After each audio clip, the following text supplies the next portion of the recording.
if you are expecting an academic talk with references to papers and muscle origins and insertion points, and like, you will be severely disappointed. Today's talk is really going to be about how to improve your toxin offering in your businesses. Yes, there'll be some tips and tricks in terms of us as practitioners, but this is about real life stuff, and that's what I want to share. I've been in the game for a long while, and I wish that when I started, there was all of this support out there. And I also wished that people would share. I used to pay a lot of money. I'd go and see big names, do small group teaching sessions, and you'd ask a few pointed questions and they just wouldn't answer you, and they'd skirt around the subject because they wanted to keep it all to themselves. I don't see the point in that. None of you are my competition. And I don't mean that in a disrespectful way or an arrogant way. It's just that my clinic is in the city. And unless you're sitting next door to me, and even then you're not my competition, because we've probably got a different strategy and we're serving different patients. So none of this is about us being in competition with each other. It's about just sharing ideas. There might be some things I say today that resonate with you and you want to adopt and put into your practice. And there'll be a whole load of stuff that perhaps isn't relevant to your practice. So this isn't about everything I say today is gospel and it's going to be absolutely relevant to you. It's about listening to what I'm talking about and picking out the juicy bits, or the bits that you think are going to work with your patients or your practice, and implementing those. Or it might just be I say some things that help you challenge what it is that you're doing at the moment. So, let's get going. Let's see what you make of it. And at the end of this all, please, give me some feedback, ping me in Facebook or Messenger, LinkedIn, whatever channel it is that you can get through to me. I see someone's can't get their camera going, but that's cool. I don't need to see you. As long as you can see me and see the presentation when I start, that's going to be the most important thing. All right, so I'm going to share my screen and let's do this. Let's get the PowerPoint on. And let's see some nods of the head. Can everyone see my screen at the moment? Fantastic. Okay, well, I'm going to go into presentation mode. So like I say, if you can't see me anytime, give me a shout and I'll work out what's going on. All right, so this was a real last minute thing. 2 days ago, I thought to myself, I do training for my staff all the time in the clinic. Why don't I just do something like this and more people can have a listen, and if they think it's useful, then great. So I've had 2 days. I only started doing my slides about 60 minutes ago. And I was trying to think of a title and I came up with this to try and be kind of witty and pithy. I'm not even sure I'm going to cover all these things, but let's see. Basically, this is going to be toxin kind of according to Askari and how we do things in askinology. Oh, here we go. All right, so this is going to be the agenda for today. A little bit about myself. Why should you be logging in? Why have I even got something to say to you? I'm going to talk a little bit about toxin strategy, how I do this in my own clinic, which is called Askinology, and why. And hopefully that little bit will help you think about how you might implement different strategies in your own clinics. And then something about the consultation process, done in a different way, I think, to how you might have done it when you go to school or you go to these business workshops and they go through these very set pathways.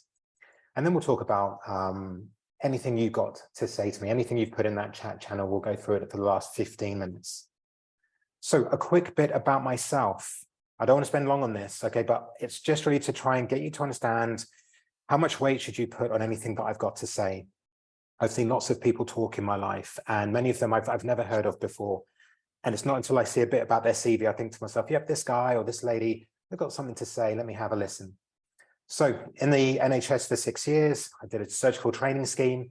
I was doing Botox and fillers on the side. And when I left the NHS, I just felt they weren't going to be a great employer for me. And I was right.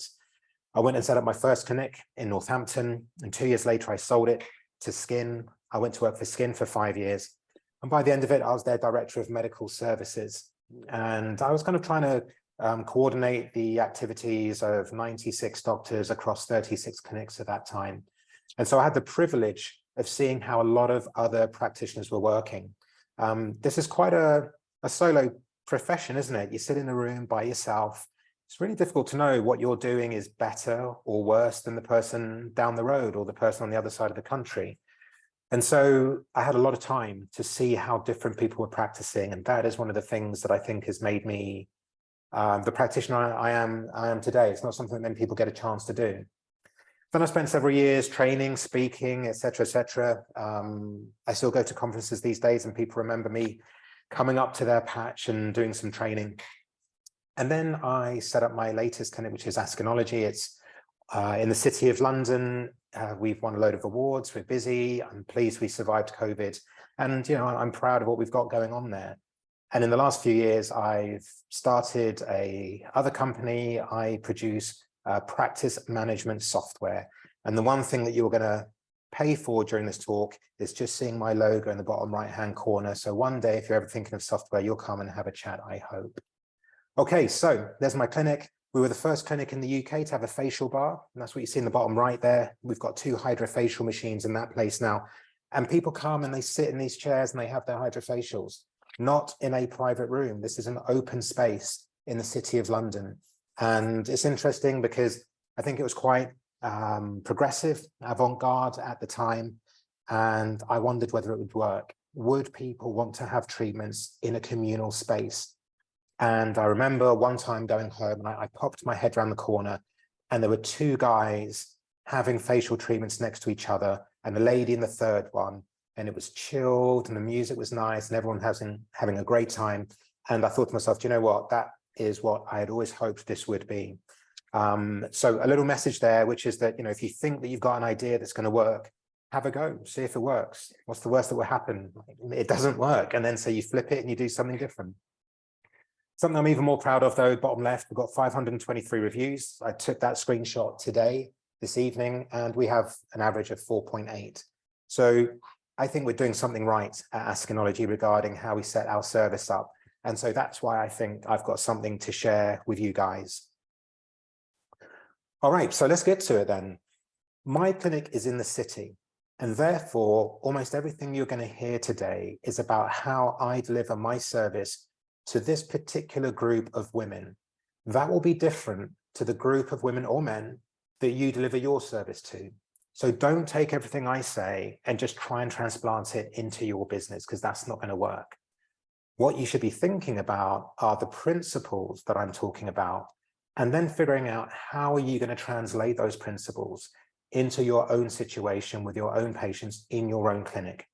Okay, so, you know, if you've got a 1-room clinic in Wales and it's, you know, in your garage conversion, and you're in the city with some kind of 8-room juggernaut, that's going to be a pretty different thing, right? And the principles you're applying to those 2 completely different businesses will be extremely different. Okay, so my ladies, they're city women, lawyers, accountants, traders, etc. They earn big money. They're super busy. They've got their nannies. They're commuting an hour in and out to the city, 30 to 60 or so. So, you know, they know about the world. They know about money. They know about data and risk. They get it. And they're not coming to see me for some, you know, fluffy cushions and a cup of herbal tea and a chat. They're coming in and out. They don't have time to waste. They don't want to wait outside for 15 minutes while I have a chat with my last patient. So our market positioning is very clear in the city. We are not super trendy. You're not going to come in and see Louis Vuitton, you know, cushions in the waiting room. We have no hot drinks. This is very much like a John Lewis, is how I like to think of it. We're trusted. You know that when you come to see us, you're going to get the same experience every time. You are not going to wait longer than 3 to 5 minutes. I've got a rule in my clinic. If anyone is waiting for longer than 7 minutes, that's bad. Not even a little bit bad. That's serious bad. That's the kind of bad I'm talking to my manager about at the end of the day. I'm speaking to the practitioner. I want to know what's going on. Why did we run 7 minutes late? Because 7 minutes in the city is like half an hour in that place in Wales I was talking about. So for me and my patients, my clients, that's really, really important to them. So customer service, reproducibility of the experience, being on time, that's what I need to deliver to my lot. So how are we going to deliver that? Well, I've got it there already. I've said about the timekeeping. You know, customer service is something I can speak for hours about. But at the essence of customer service for me is about setting an expectation and then delivering it. It's like you're making a promise to someone and saying, hey, give me this money and I'm going to give you that. And you have to deliver on that. You've almost made a contract. And that word contract is one I use in my team meetings all the time. So if you did a consultation with someone, what words did you use? What did you lead them to believe was going to happen? I don't care what the exact words were. I don't care what was on the consent form or what you got them to sign. I care about what did you insinuate was going to happen. And if between the lines you insinuated that their acne was definitely going to get better, and then it didn't definitely get better, well, there's a problem there because you promised something and now you've not delivered it. So guess what? They're going to be unhappy. And they should be right to be unhappy because you insinuated this thing that you have not now delivered. So honesty is so important in that. And I don't mean honesty like because you're all dishonest and you're going to try and rob people's money. What I mean is like real honesty. I'm so sorry to let you know that your acne is really quite advanced. This is going to be tough. And I think those scars that you've got are going to be there for a long while, if not forever. Right? These are difficult messages to give to people, but you need to be honest and let people know what the expectation is. There's no point in letting them go home with some different idea in their head, because all that's going to happen is they're going to come back to you unhappy. So honesty is absolutely fundamental. And then once you've set your expectations, you need results and you need to do it consistently. If you don't think you can deliver the results and you don't think they can be consistent, don't treat that patient. Tell them to go to someone else, let them mess it all up, and you treat the people that you know that you can get the results for. Okay, so I've kind of enclosed on this slide a little already with some of the things I've been talking about. But this first point is super, super important. Again, an entire lecture in itself is about psychology and sales. So I've been in the NHS for 6 years, the most terrible business school on this planet. You come out of the NHS, you have zero business training. And yet I was taking the things I'd learned in the NHS and tried to transplant them into a private sector, which is what we're doing now, right? This is non-essential. My daughter had an appendix out recently and she's got scars all over her tummy. I'm okay with those scars because she's alive and she needed that operation. If you come in for a filler treatment, it's not essential. You're not going to save your life with that. If I leave you with a mark or a scar, that's a big deal, right? The expectation was not that you were going to come out with scars. I knew my daughter was going to come out with scars. So that whole thing about expectation is really important. So what am I trying to get at is that the consultation process, everything that you're doing, you are actually selling yourself, whether you like it or not. You're selling yourself, your experience, your expertise, your service. Now, when I came out of the NHS, I kind of had this idea that salespeople were, I don't know, I didn't have a lot of respect for salespeople. Oh, you just do sales. But you know what? Great salespeople earn a lot of money and they do great things. You know, great salespeople are the people who are changing the world. So it took me a while, it took me years to get this chip off my shoulder about sales and how I don't do sales and I don't need to do, we all need to do sales. Think about how much time you guys have spent in the last year doing CPD and learning about toxin and how to inject and which level to inject, your dilutions, etc. Now, how many hours have you done in sales training? I suspect the difference is like 100 to 1. I mean, I imagine many of you have never done any official sales training, and I would urge you, go and do some, right? Because that's what you're doing day to day. I am not the best Botox injector. Well, maybe I am actually, I don't know. Who knows? I suspect I'm not. I suspect there's people all over this world who can inject Botox much better than me. But you know what, though? I'm a great salesperson. I can tune into my clients, understand where they're coming from. I can empathize. I can plan a strategy super quick. I can set their expectations and I will deliver on that every single time. And that's why we've got such great reviews. So this first point, if you do nothing else today, challenge yourself about your sales skills. Are you treating your patients, clients, whatever you want to call them, are you treating them in the way that you think is most conducive to getting great satisfaction? Because if you can get great satisfaction, you're going to get all the other rewards. In other words, money, profit. And let's be honest, right? Money and profit are not dirty words. I've got a mortgage to pay for. I've got kids to clothe and feed. I need to earn money. That's why I set up my business. And I'm going to do anything I can in my business to maximize my patient satisfaction, because that's going to give me the money, which was the reason I set up the business. Okay, so number 2 on here, control the process. What do I mean by that? Why do some of my practitioners or some of my therapists run late? Because they're not controlling the process. We all know that patient who's turned up one day, they start telling you about their bad day, and then it turns into about their kids. And I'm thinking to myself, the therapist is down the other way. this is the Botox room and I'm here to talk about toxin, doesn't mean that I'm not empathetic, doesn't mean that I'm not going to talk about those other things, but I'm going to talk about them at the right time, at my pace, because the reason they came to me was not to talk about their day or their divorce. They came to talk to me about their face and their toxin and their treatments. So what I'm going to do is I'm going to address those things first. And once I've got that nailed, then I'm going to crack on. Let's have a chat. How are you getting on? He's like, oh, tell me about your kids. Well, they still doing that exam. And I'm going to talk about those things whilst I'm getting my kit ready. I'm doing it whilst I'm taking my photos or whatever. So make sure you control the process. You're making sure that you're keeping the timing correct. You're controlling the information you're giving out. You're controlling the expectations that they should have. So they walk in with expectation 10 out of 10. You know, the lady that's 55, super sun damaged skin, has never done anything in their life to their skin. And they tell you that proudly. Oh, you know, I've never done anything to my skin. I think to myself, I can see, right? That's why you've come to see me now. It would have been great if you came to see me 20 years ago. I've got to ensure this lady understands that the 55 years that the sun has been bashing her skin has got her to where she is today. And the 250-pound toxin treatment that she's asking me about is not going to tick all of her boxes. And that can take a long time. It might be, that's the majority of my consultation, trying to gently set her expectations. I don't want to upset her. I don't want to insult her. I need her to understand that your skin's really damaged. And I need to be honest with you and let you know that as an expert who sees skin every single day. And by the end of that consultation, I'm hoping she's going to leave not upset, but actually a lot leave happy that I've been totally honest with them and I'm not just a yes man. And if I think I can't deliver their expectations, I'll let them know. And they often thank me on the way out. And these ladies often become my best customers because then they'll refer other people knowing that they're going to get an honest appraisal of what's going on.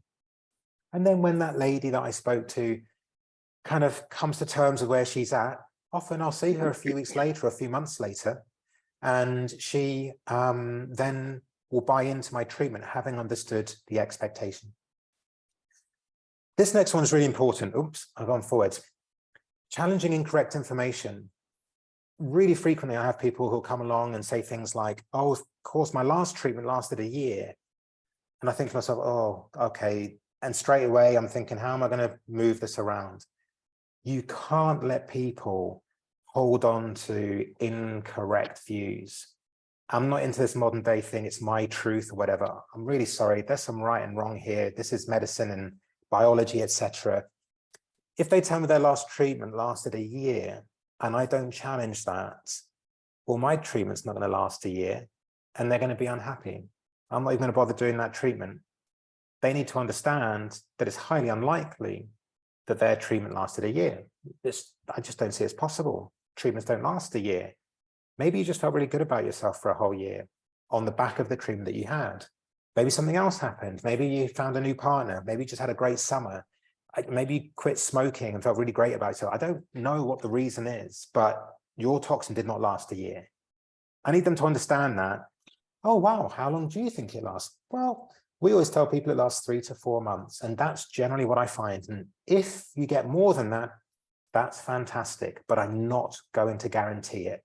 And I'm going to write it down in the notes. Patient thought her previous treatment lasted 1 year, told her this was not possible, and advised it is 3 to 4 months. As soon as I've done that, and I believe that she's understood and she's taken it on board, great. Let's move on to the next thing. Do not let them leave your room misunderstanding what it is you've said, because you will fail. So choose your patients wisely. This is important, okay? That situation I've just told you about where the patient believes that the toxin lasted a year. And I've told her, no, I'm sorry, I don't think that really is right. No, it honestly did. And then you give them example after example and fact after fact, and they're still hanging on to it lasted for a year. I'm not going to treat you. It's as simple as that. I'm going to say it in that way, of course, but I'm not going to treat you because I'm not going to be able to meet your expectation. I'm going to set a contract with you and I'm going to deliver it. But if I've set my contract with you and you have misunderstood my contract, or you're deluded, or you don't want to believe it, or whatever, whatever the reason, If you don't buy into my contract, we're not going to do it. That is so, so important. You know, you are not obligated to treat. This is not the NHS. We're all caring people. We want to help everyone. That's in our soul, it's in our training. But it often leads us down the wrong path in this particular specialty. It leads us to over-promising and under-delivering. I don't know how long you've been in the game. Each of you will have a different answer to that. But the times that I have failed the greatest was when I was trying my hardest to help someone, right? They had a particularly bad problem. They were going through a difficult time in their life. I spent extra time with them. I gave them a discount. I did all sorts of things to break myself, to help this other human being. And they were really unhappy with me. And then they complained and they threatened this and that. And it's terrible. You get a 1-star review and you feel bad. You feel doubly bad. You feel bad because you tried to help them and you didn't make them happy. And then you feel resentful because despite the fact you tried to help them so much, they then turned around and kicked you in the face. It's not good for anyone. Okay, so saying no is a super, super powerful weapon. And, you know, occasionally I do say no. I've got a few little lines. I say things like, you know, the specialty that I need or the specialist skills I need to do this kind of treatment are skills I don't actually have. I think it'd be better for you to try someone else. If you're really mean, you'll give them the name of somebody that you don't like so much and they can go over there and give them some hassle. If you're nicer, you'll say, oh, you know, just, you know, I think you need to find someone who's an expert in lip flips, okay? So you're not obliged to treat, send them somewhere else or just say you can't do it. So saying no is a powerful tool, super powerful. So here's the thing, right? Toxin is easy. I would say toxin's easy. I learned how to do toxin in a 4-hour class. You know, in the old days, that's all you did. So you went in and did your 4 hours and then you treated your mum and your sister and your uncle and everyone else. And then you started charging money for it when you thought you were confident enough. And that's how it was. So toxin is easy. I could treat, I don't know, my wife to do toxin in a few hours. Don't think she'd be very good at it, but she could certainly do it without killing anyone. But it's ultra difficult to master. And it's not just difficult to master because of doing those nuanced 2-week reviews. It's difficult to master because dealing with the human on the end of your needle is actually more difficult than dealing with the toxin technique. And that's why I love doing these kinds of talks where we're not talking about dosages and graphs of, you know, toxin wearing off, et cetera, I mean, that hasn't changed in like 30, 40, 50 years. But dealing with the human, that's the thing that separates me from everyone else. And that's why I'm happy to share all this stuff, because none of you are going to do your consultations the same as I do them. And so I'm still going to convert great. I'm still going to have really happy patients, regardless of what I share with you all. Okay, so let's move on. Pre-care. You're doing your consultation. Maybe they've gone away to think about it and coming back. Maybe you're going to go straight on to treatment there and then. So let's talk about consent briefly. I feel that we have scared ourselves into a strange situation where we have longer consent forms for Botox, which is one of the most, I don't know, like straightforward, least risky treatments I've ever done in my entire medical life. And somehow we've put the fear of God into people. And we now got like 2-page consent forms for a toxin treatment. I just don't understand this. Yes, we need consent forms. We need to cover the main points. Anything on there that I've not really seen in the last 17 years, it's not on my consent form. I'm taking it off. And you know what? If it happens once in 17 years, well, I'll deal with it then. And whatever it is, it's not going to be that big a deal because toxin doesn't kill people. It doesn't scar people.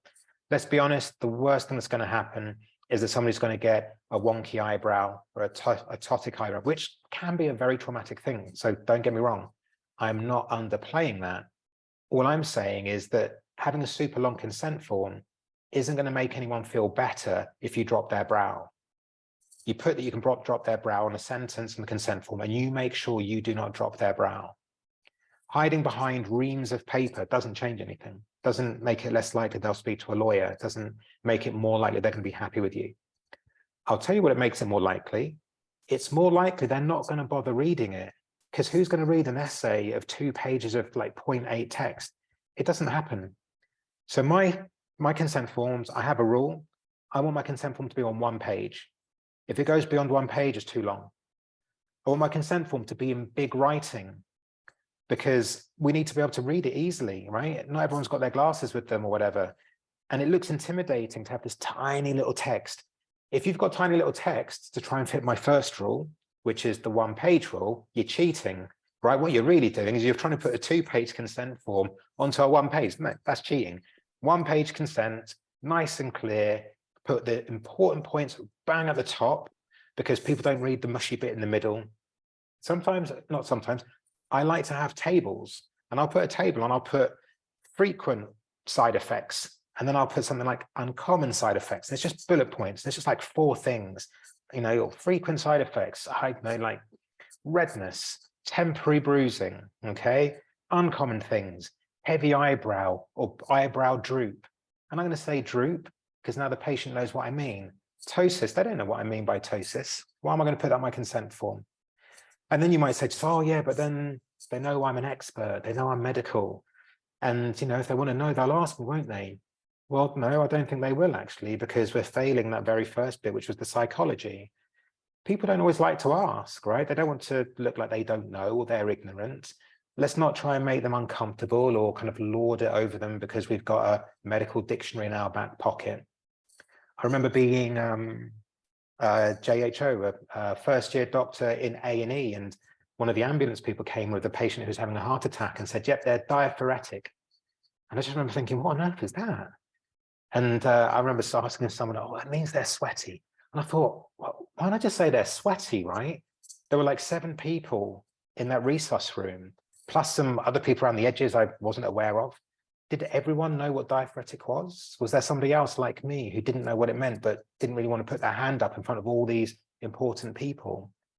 So I'm a big fan of cutting out the medical nonsense, right? And let's just talk English to people that they can understand, because that is true consent. Now, when I was younger and I'd come out of the NHS and this was going to be my thing, you know, I worried that I wouldn't be seen as experienced enough or old enough or wise enough. So I tried to make up for it by using those big, long words. And then they'll definitely know that I was a doctor and I actually knew what I was doing. I don't think that was the way forward, to be honest. I think really what I was doing was alienating people, making them feel less comfortable. I don't think it's such a thing these days because we are, I think, much better with our patients these days.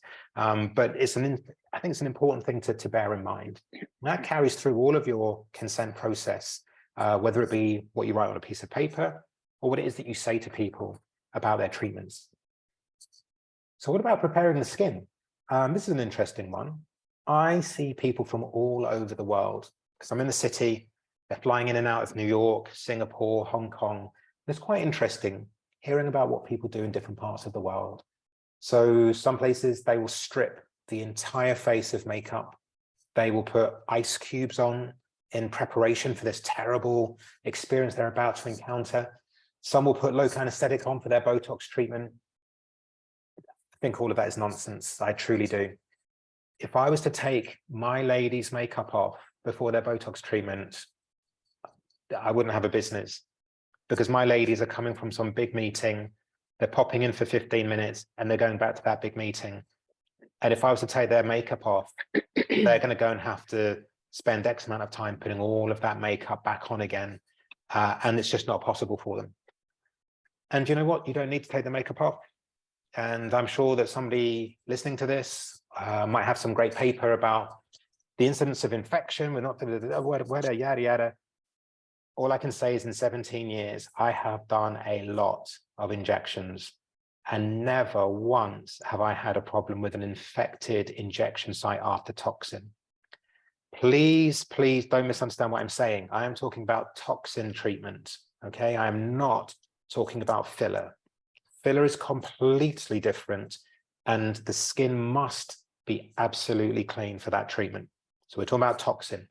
By the way, somebody hasn't got themselves on mute, and I don't know how to mute the whole team in one go. So would you mind just checking and checking that you are muted? Thanks. Okay, so prep-wise for me, it's always exactly the same.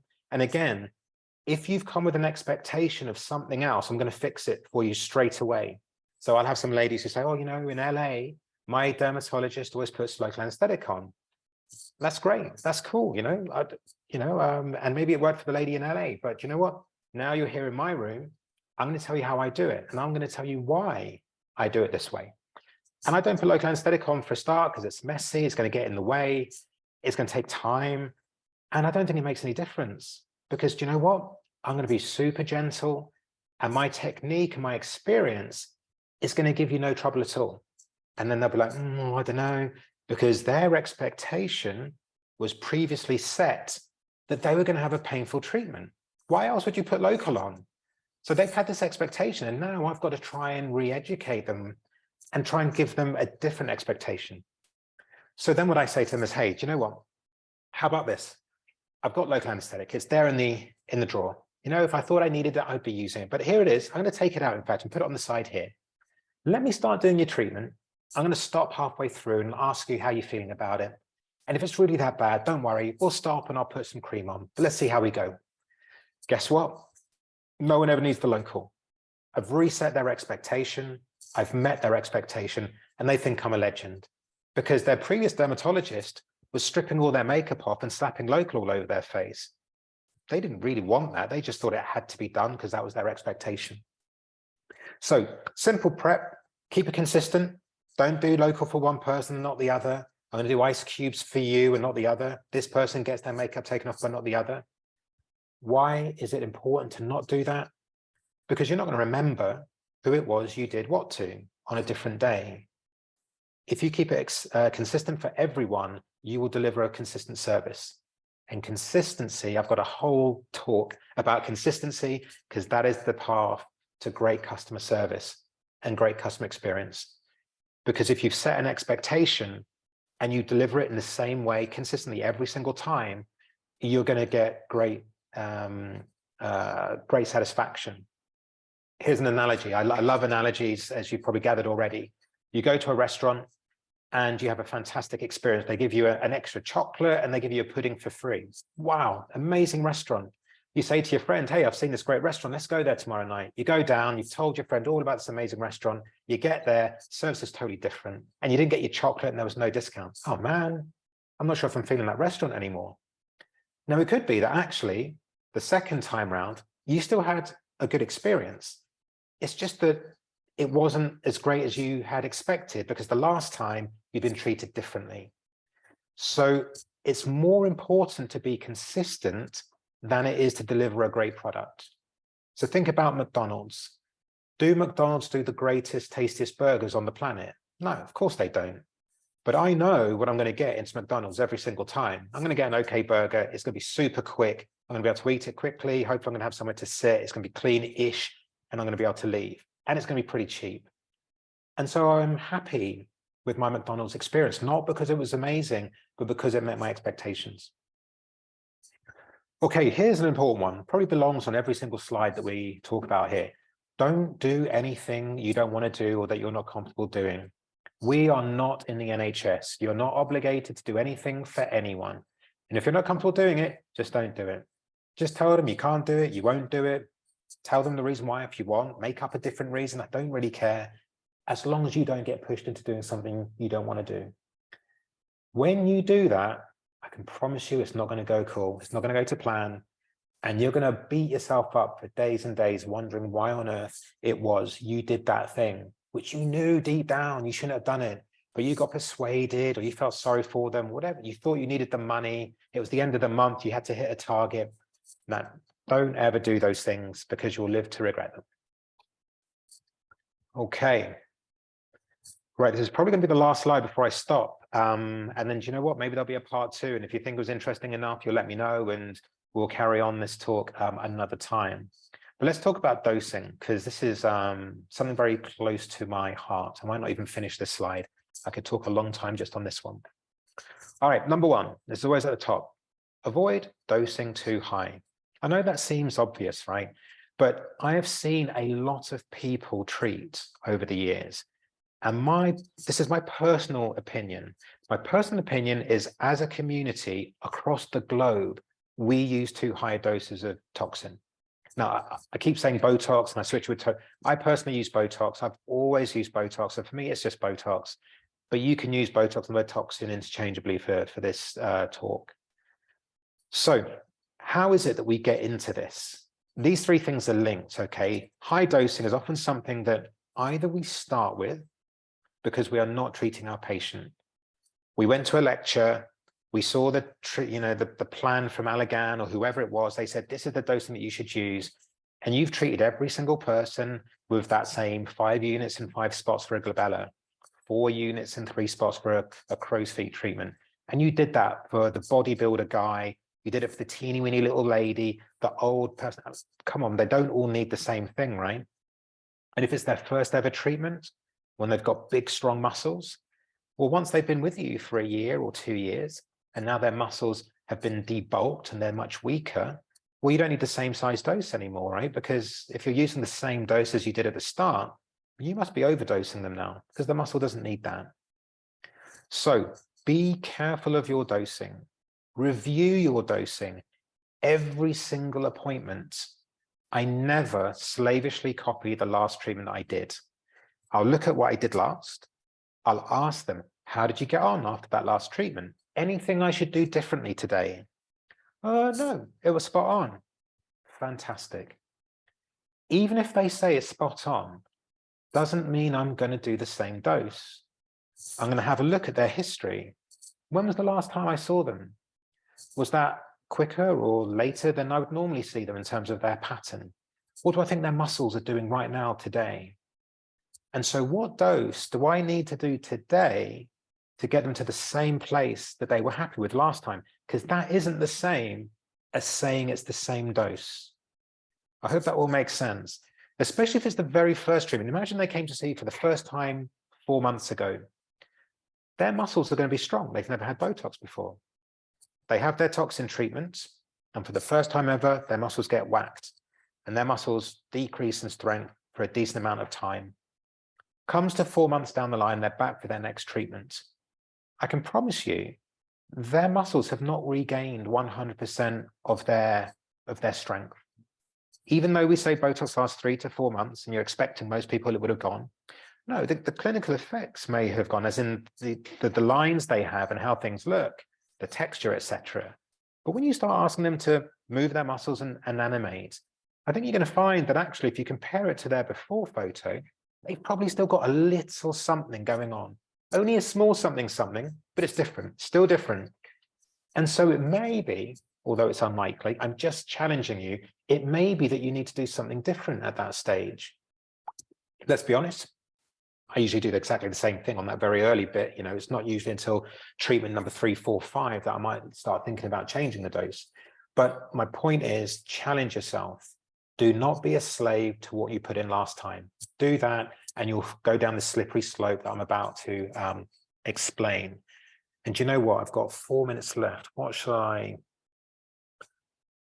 Do you know what? I'm going to skip on to something else, because this is going to be a great slide to kick off with part 2 of all of this, because I want to have time for questions to cover what we've talked about already.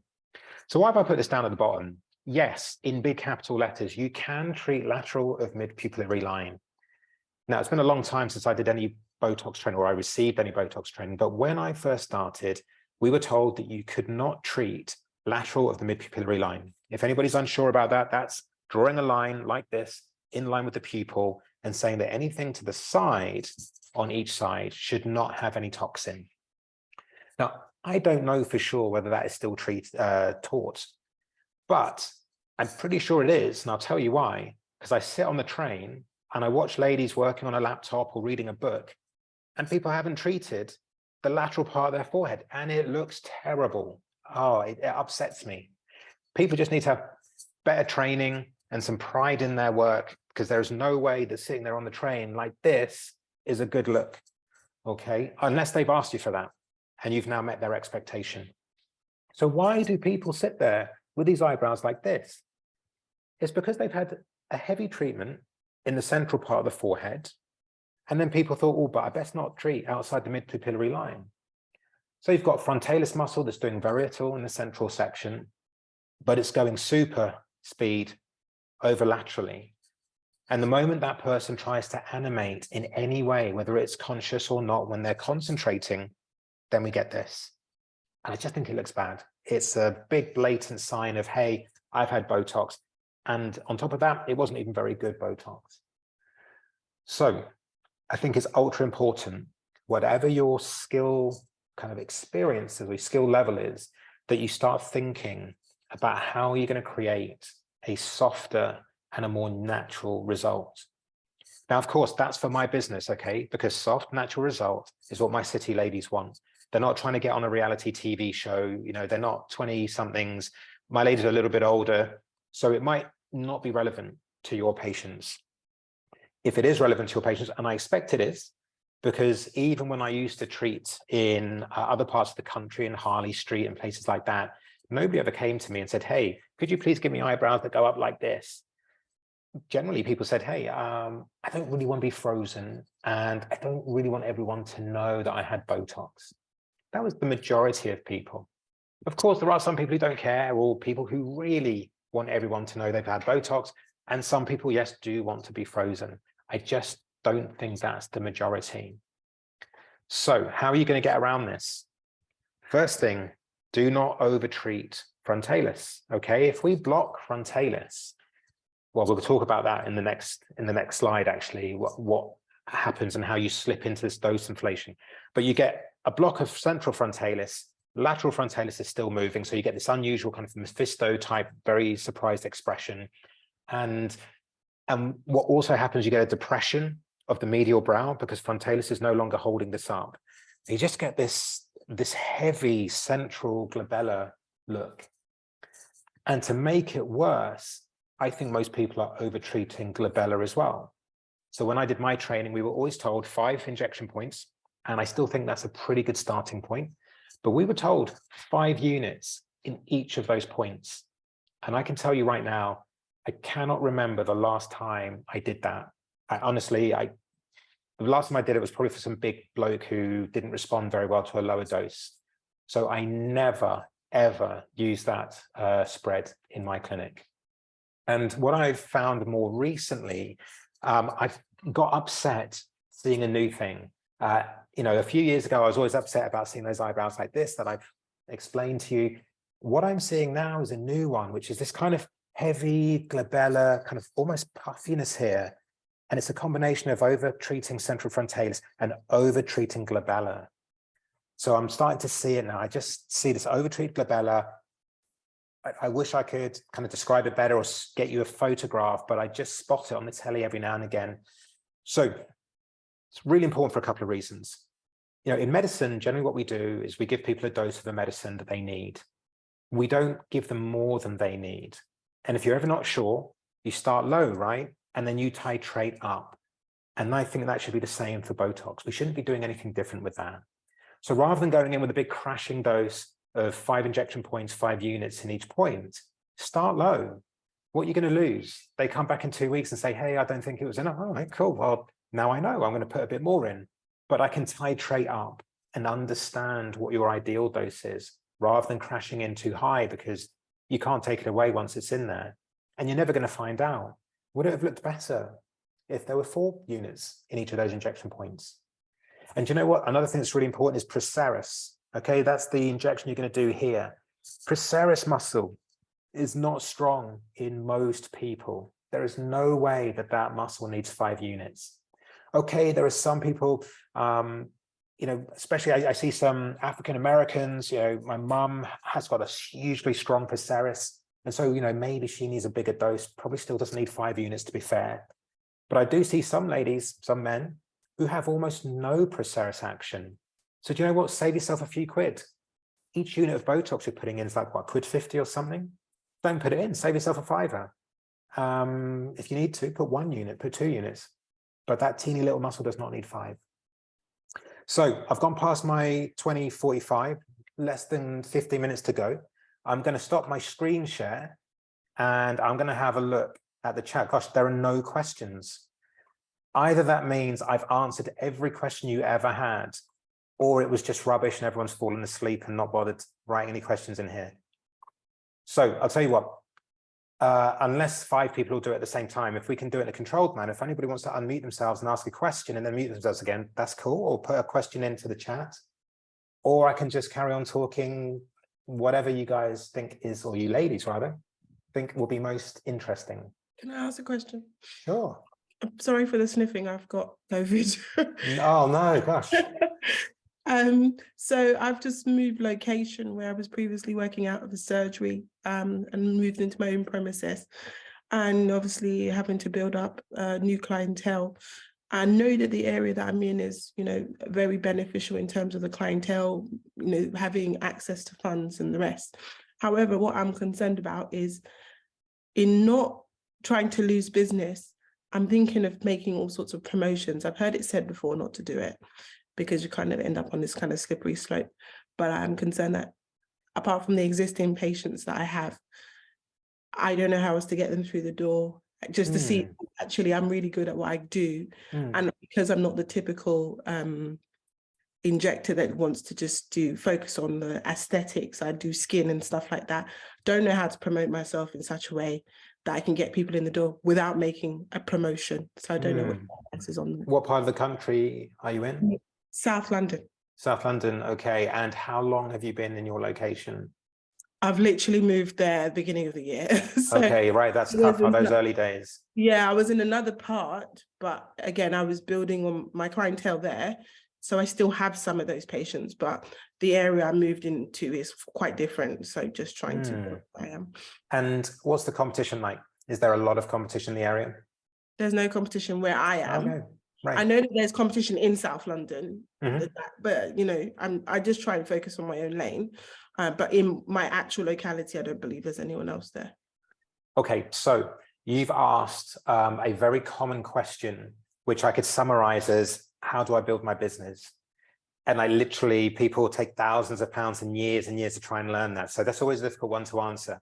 But let me perhaps give you my thoughts on promotions. I'm not going to answer your entire question, but maybe if I do this more often, maybe as time goes on, we'll start to answer different bits of that question. So promotions.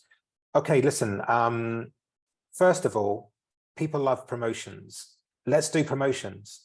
I've spent 17 years to have aesthetic consultants tell me don't do promotions. I personally think that they're wrong. However, everything in context, right? None of these questions are black and white. They're always grays and shades of grey. So I'm being a little bit unkind. I don't mean that people have said never, ever do promotions. I think the message is don't overdo promotions. Don't devalue what it is that you're doing. So if you're going to do promotions, be really specific about what promotion you're doing. Think carefully about it, price it carefully. Think about what you're trying to gain from this promotion. So for example, a great thing to do is put a promotion on a new treatment, something that you've just introduced. And so you need to get people through the door. You want to get confident in doing that treatment. So I'm going to do a promotion, and I'm going to do a limited time promotion until I get up to speed. And once I'm up to speed, comfortable doing this new treatment, promotion ends. So that's a great example. Another good example of a promotion is a promotion that encourages cross-selling. So something that says, come and have a toxin treatment and you will get a half-price facial treatment, or have this filler treatment and you're going to get a free hand massage, or whatever it might be. What it does is it encourages people to explore more of your business, spend more time in this beautiful location that no doubt you spend a lot of time and effort and money building. Maybe you've got a member of staff that is new, or a member of staff that's quiet. In fact, great example, right? Yeah, let's use real examples of my business, right? Askinology. Since COVID, working practices in the city have really changed. Everyone's gone to like a 3-day week, and we don't have as much footfall in the city anymore. We found that Mondays this year have just been dead. Like, we've got 2 facialists in the facial bar all day, like 2 treatments or something, and they're doing nothing now. So I spoke to my manager. She was like, yeah, I want to do a promotion. We don't usually do promotions in a big way like this, but we said, okay, let's try it. What do you want to do? So we've basically said on a Monday, I'm going to call them facial Mondays, you're going to get 20 quid off or 25 quid off, whatever it is that you decide. So I said to Ms. Shannon, hey, we've got to be really careful that we're not just bastardizing the rest of our week, right? I don't want the people who are paying full price on Tuesday to now go, oh, I'll come into Askari on Monday and save some money. Because all that's going to happen now is I'm just giving my money away. That's ridiculous. The only reason I want to do this promotion is to make more money and to get my ladies busy so that they're not demotivated on a Monday. So I said to Shannon, yeah, let's run it. Let's not say how long it's going to last. We'll decide when we want to switch it off. Maybe we'll just switch it off immediately if it doesn't go to plan. But you must look at every single booking that we get in that offer and figure out if there's somebody who came regularly on other days, and so they're just saving money, or whether they're new patients. First Monday we did it, which was 2 weeks ago, 6 bookings, all new patients. So we just made 6 times X amount of money, all good. This next week, I can't remember how many bookings it was, but we've got a good diary, looked at it again. I think there's one person that had it a long while back. But my point is, we thought about a problem we had. What was the solution? The solution definitely was a promotion. Then there was a revisiting of the promotion. What was the impact of that promotion? Was it making us money or not? Were we robbing Peter to pay Paul? And then, so it's a bit like an audit, right? You do a clinical audit. How are we doing with our heart attack people? You implement a strategy, you're then going to review it, and you go back around in that audit circle. Same thing for sales, same thing for business, right? We should be implementing our audits in the same way that we did when we were in the NHS. So that probably hasn't answered exactly your question, but a little bit of a story, a bit of general thoughts. So do your promotions, but do them thoughtfully, and don't do them all the time. No, that's really helpful. Thank you so much. Anybody got any other questions at all? Who's there? So I've just got one. Oh, sorry, who was? I didn't see who was. I was reading something else. Nikki, go for it, Nikki. yeah, it was just it was to pick up on something you said earlier. So about longevity. So it's always the one, isn't it? So I think somebody's actually put something in the chat about what's your experience of different toxins, but you've said you've always used Botox. So typical text message, you get to your phone, and this is a real life example. So lady I've been treating with toxin, fine, she's an absolute gym bunny, goes in the steam rooms, the saunas, that typical one. It's really thin. So she messages me today, what do you think of this? With her like frowning to show her glabella. Slight tiny movement in her glabella. She's 8 weeks post-treatment. So I'm like, wow, yeah, fantastic. Fabulous. Yeah. That's great. Lovely. Just as we would expect some natural activity resuming. It's not completely worn off, but we're at that 8-week point when it can. I think I really struggle with that, because I think even though you tell them it can wear off start to wear off at 8 weeks, you generally get anywhere between 3 to 4 months, but everybody metabolizes it. I say metabolize it different. And the analogy that I always use is, you could eat 3,000 calories a day. I could eat 3,000 calories a day, but I could be 6 stone heavier in a month's time than you, because we all metabolize things. That's kind of how I say it to patients, so they get it in their head. Great. But how do you manage those? Because I don't, it's their expectations, isn't it? What is it you struggle with, though? Because you just gave me a great story and a great way that you dealt with it, and it sounded spot on. I suppose it's just the fact that they want everybody. I think people's expectation is, and I'm all for natural aesthetics. We're moving away from that frozen look. I've never done that frozen look, but I think people's expectations, even though you reiterate it and harp on about it, you're not going to get complete, obliteration of that muscle, are you? For the complete length of time. So let me give you my thoughts on this. So what you're doing here is really delving into what one of my big points was right at the start, which is about psychology and sales. Okay, so we've been talking about expectation quite a lot.